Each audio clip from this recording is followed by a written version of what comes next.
जुलाई में टैरिफ बढ़ोतरी के बाद टेलीकॉम कंपनियों के ग्राहक गंवाने का सिलसिला थमने का नाम नहीं ले रहा है। ट्राई ने सितंबर का सब्सक्राइबर डाटा जारी किया है, जिसके तहत टेलीकॉम कंपनियों ने सितंबर में 1 करोड़ से ज्यादा ग्राहक गंवाए हैं। डिटेल्स लेते हैं असीम मनचंदा से। तो असीम, बताएं, ट्राई की तरफ से जो लेटेस्ट डेटा रिलीज किया गया है, क्या कुछ हाईलाइट्स हैं उसकी?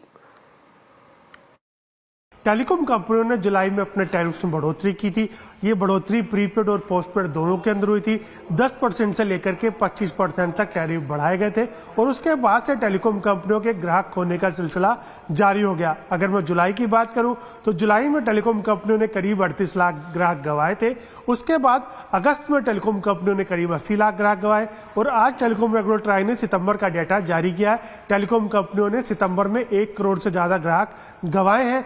सबसे पहले भारतीय एयरटेल की बात करूं, भारतीय एयरटेल ने करीब 14 लाख ग्राहक गंवाए हैं, वोडाफोन आइडिया ने 15 लाख ग्राहक गंवाए हैं और रिलायंस जियो ने सबसे ज्यादा 79 लाख ग्राहक गंवाए हैं। लेकिन एक कंपनी है जिसने इसके अंदर अभी भी सब्सक्राइबर जिसका जोड़ना जारी है, वो कंपनी है बीएसएनएल। बीएसएनएल ने अपने टैरिफ में कोई भी बढ़ोतरी नहीं की थी। साथ ही कंपनी अपना 4G सर्विसेज का भी शुरुआत कर रही है, तो लिहाजा कंपनी कस्टमर जोड़ रही है। कंपनी ने इस महीने 8 लाख ग्राहक नए जोड़े हैं। तो जिन भी लोगों के पास सिम कार्ड थे, 2 सिम कार्ड थे, उन्होंने अपने एक सिम कार्ड को बंद कर दिया या फिर वो अपना दूसरा नंबर रिचार्ज नहीं करा रहे। इसके चलते एक कंसोलिडेशन हमको देखने को मिल रहा और आगे भी हमको एक कंसोलिडेशन दिखाई देता हुआ जारी रह सकता है।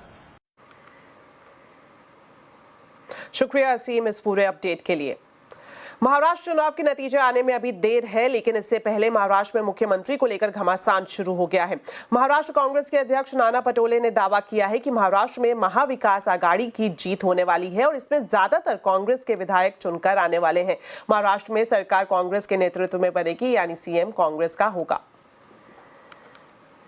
कांग्रेस की लीडरशिप में ही सरकार महाविकास आघाड़ी की बनेगी। उस तरह से जो मतदान का जो रुझान आ रहा है, कॉल आ रहा है, जो लोग मतदान के लिए जा रहे हैं, तो उसके आधार पर राज्य में कांग्रेस की सबसे ज़्यादा कैंडिडेट चुन के आएंगे।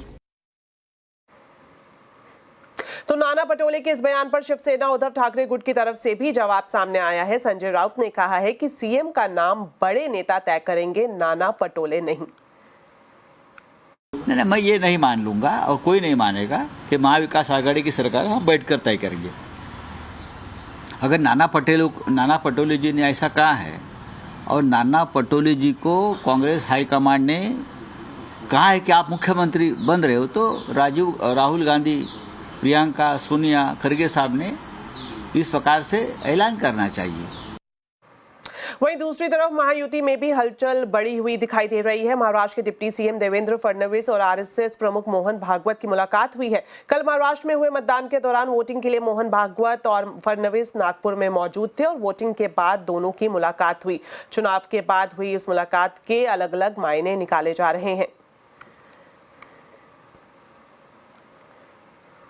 महाराष्ट्र की सियासत में बिटकॉइन विवाद ने तूल पकड़ लिया है। जांच एजेंसियां भी अब इस मामले में एक्शन ले रही हैं। ईडी ने इस केस की जांच तेज कर दी है। छत्तीसगढ़ के रायपुर में इस केस से जुड़ी एक ऑडिट फर्म के कर्मचारी गौरव मेहता के ठिकानों पर ईडी ने छापेमारी की है और ये छापेमारी अभी भी जारी है। आरोपी गौरव मेहता से लगातार पूछताछ हो रही है। उधर सीबीआई ने भी इस